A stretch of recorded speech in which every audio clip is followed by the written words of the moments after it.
Hi, I'm Carl McColman, and I would like to share with you a couple of verses from the prophet Joel and a few thoughts in response to those verses. So, from the very end of the second chapter of Joel or the beginning of the third chapter, different Bible translations have it in different places, but it basically goes like this.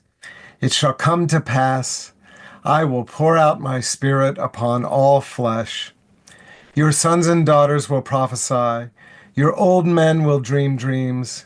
Your young men will see visions. Even upon your male and female servants in those days, I will pour out my spirit. So we have here a pretty bold promise from the voice of the divine, the voice of God, spoken through the prophet Joel.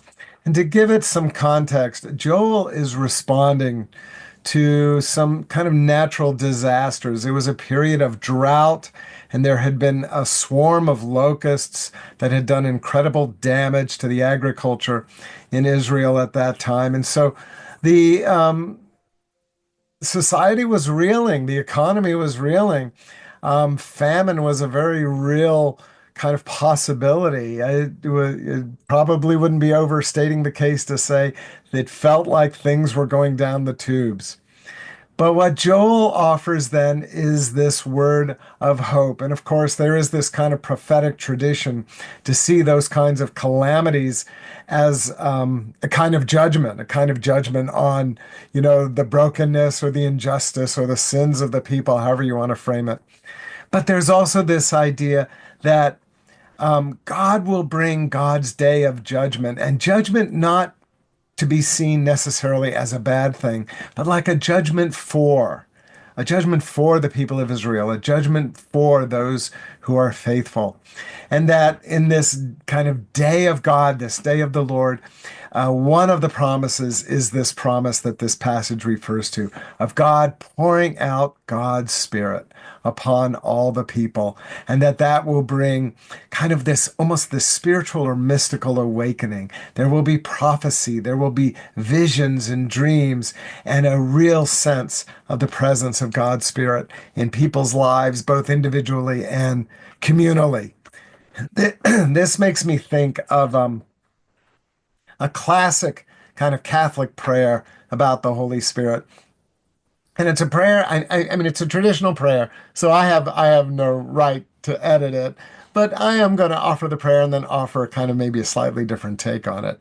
So I hope that's not too scandalous. But the prayer goes like this: Come, Holy Spirit, fill the hearts of your faithful, and kindle in them the fire of your love. Send forth your Spirit, and they shall be created, and you shall renew the face of the earth. So nobody asked me, but if I were to edit that prayer, here's how I would pray it. And so I offer it for you. Come, Holy Spirit, fill the hearts of your faithful, and kindle in us the fire of your love. O God, send forth your Spirit that we may be created, and you shall renew the face of the earth. So please join with me in praying for renewal, in praying for God's blessing, and most of all, to pray for that presence of the Holy Spirit in our hearts and in our lives. For truly, this is the Spirit of love. The Bible promises us that the Holy Spirit rests in our heart. Our bodies are the temple of the Holy Spirit. And so what that means, of course, God is love, that our hearts and our bodies are truly the temples of divine love. So I hope with that promise in mind that you have a lovely week. Thanks, and God bless.